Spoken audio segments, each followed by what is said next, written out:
नरेंद्र मोदी ने कहा कि देश नहीं बिकने देंगे।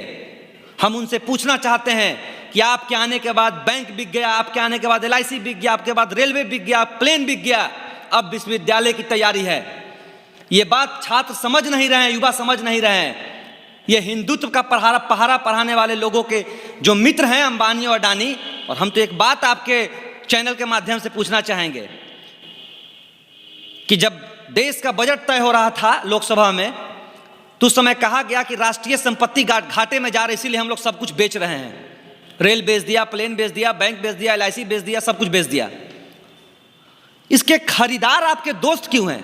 और घाटे की संपत्ति का खरीदारी आखिर ये लोग कर क्यों रहे हैं? जब इतने बड़े अनुभवी लोग प्रधानमंत्री और अन्य लोगों के साथ हैं और तब उनको घाटा का सौदा नजर आता है, तो अंबानी, अडानी, टाटा और बिरला इन घाटे के प्रोजेक्ट को खरीद के आखिर कर क्या रहे हैं? मेरा ये पूछना है। और मैं दावे के साथ कहता हूं, अगला बारी बिहार के विश्वविद्यालय और देश के बड़े बड़े विश्वविद्यालयों का है। ये बिक जाएंगे। अब आप बताइए, कॉमन सी बात है, 1.5 लाख रुपया आपने फी कर दिया। अब जिन छात्रों को यहाँ एक प्रोफेसर 1.5 लाख में पढ़ा रहा है, वो छात्र तुरंत प्राइवेट की ओर जाएंगे और आपका विश्वविद्यालय ठप पड़ जाएगा पूरी तरह से। अंबानी, अडानी जैसे लोग जो अब विश्वविद्यालय डेवलप करने जा रहे हैं, जो बड़ा बड़ा इंफ्रास्ट्रक्चर खड़ा कर रहे हैं, उनके हाथों में इस विश्वविद्यालय को बर्बाद कर उनके विश्वविद्यालय को कल्याण करने की नीति, यही नई शिक्षा नीति नरेंद्र मोदी की है। बिहार के टॉप 10 बिल्डर में क्या प्रतिशत मैं स्वर्णों का बताता हूं, 70% स्वर्ण है बिहार की राजधानी पटना में और 30% पिछड़ी जातियां। 17 सबसे बड़ा जो बिहार की राजधानी पटना में NGO है, उसमें स्वर्ण जाति के 15 NGO हैं 17 में, और पिछड़ी जातियों के मात्र 2।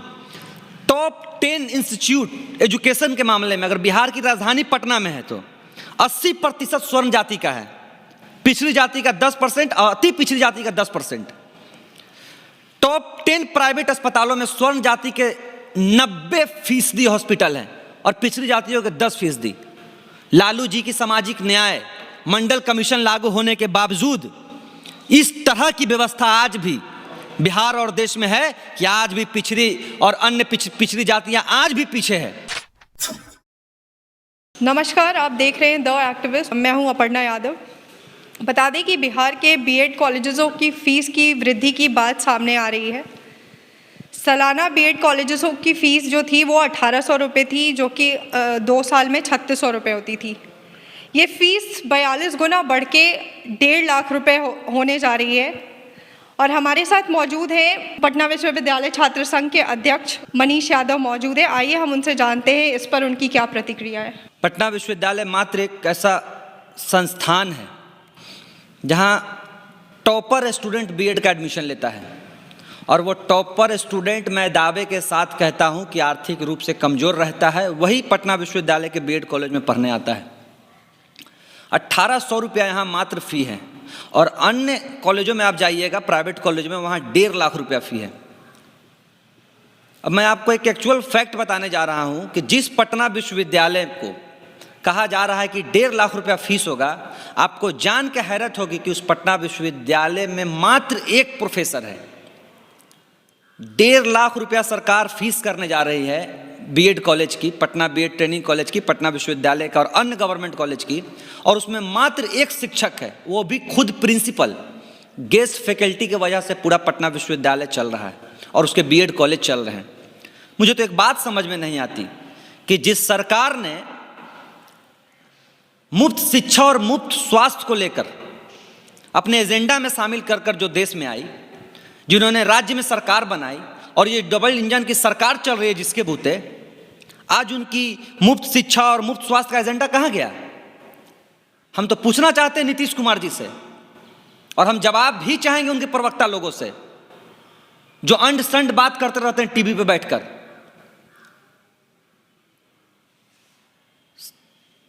सबसे बड़ी बात, जो नई शिक्षा नीति लागू हुई, उन्हीं सभी के हम कहेंगे कि उन सबको देखते हुए ही इस तरह के नियम लागू किए जा रहे हैं। अब बताइए कि जिस विश्वविद्यालय के, जिस कॉलेजों में, B.Ed कॉलेज में मात्र एक शिक्षक के भरोसे पूरा विश्वविद्यालय चल रहा हो, पूरा कॉलेज चल रहा हो, उसमें 1.5 लाख रुपए फीस बढ़ाकर अब छात्रों को ठग रही है, सरकार अपने आप को ठग रही है। ये पूरी तरह से, और अब मैं आपको बता दूं कि पटना विश्वविद्यालय के बीएड ट्रेनिंग कॉलेजों में आप देख लीजिए जाकर, आधे से ज़्यादा आपको गरीब वंचित तबके के SC ST OBC दलित छात्र मिलेंगे। उनसे शिक्षा को दूर किया जा रहा है। यही आप प्राइवेट कॉलेज में जहाँ 1.5 लाख रुपया लेता है, वहाँ की स्थिति आपको देखिए, पटना विश्वविद्यालय से लाख गुना अच्छी है। तो अब बताइए कि छात्र, मेधावी छात्र जो सालों मेहनत करके यहाँ पढ़ते हैं, वो आपके पटना विश्वविद्यालय में 1.5 लाख देने के बावजूद पढ़ेंगे, या फिर जहाँ 1.5 लाख में सारे फैसिलिटीज और प्रोफेसर मुहैया हो रहे हैं वहाँ पढ़ेंगे वो छात्र? हमें तो एक बात समझ में नहीं आती कि राम मंदिर के नाम पर इस देश में लाखों करोड़ रुपए इकट्ठा कर लिए गए। हम उन्हीं देशभक्तों से पूछना चाहेंगे, क्या आपने कभी सोचा कि देश के गरीब किसान मजदूर के बच्चे किस विश्वविद्यालय में पढ़ेंगे फ्री में? क्या आपने उसके लिए कोई प्रयत्न किया? उसके लिए कोई प्रस्ताव आपने पारित करवाया?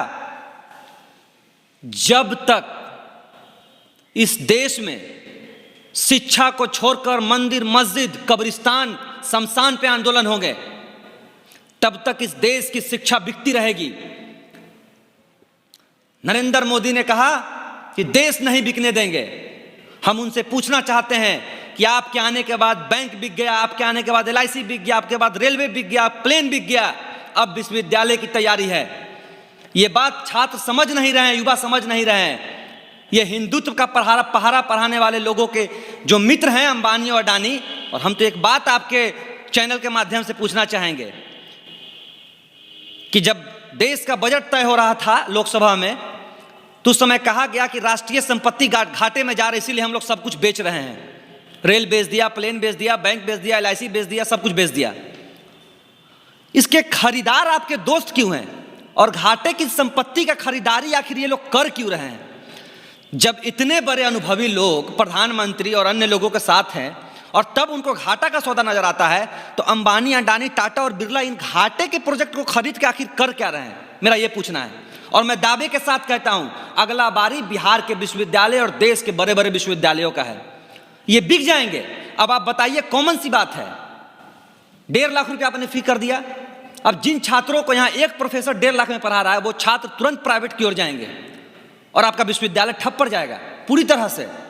ये नीति है और ये नई शिक्षा नीति है कि बिहार और देश के तमाम बड़े बड़े विश्वविद्यालयों को, जिसने देश को बड़े बड़े लेखक दिए, IAS IPS नेता दिए, उस विश्वविद्यालय को खत्म किया जाए।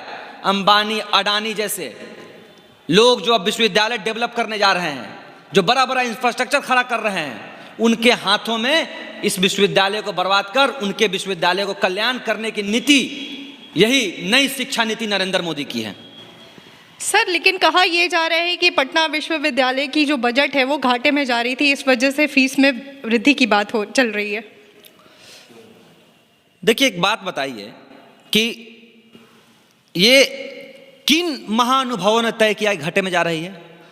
बिहार के विश्वविद्यालय को कई तरह के NAC से 10 करोड़ रुपया और ऐसे ऐसे कितने तरह के, अगर सरकार ये कहती है कि हम फंड देते हैं, तो केंद्र सरकार, राज्य सरकार की ओर से कई तरह के फंड आते हैं।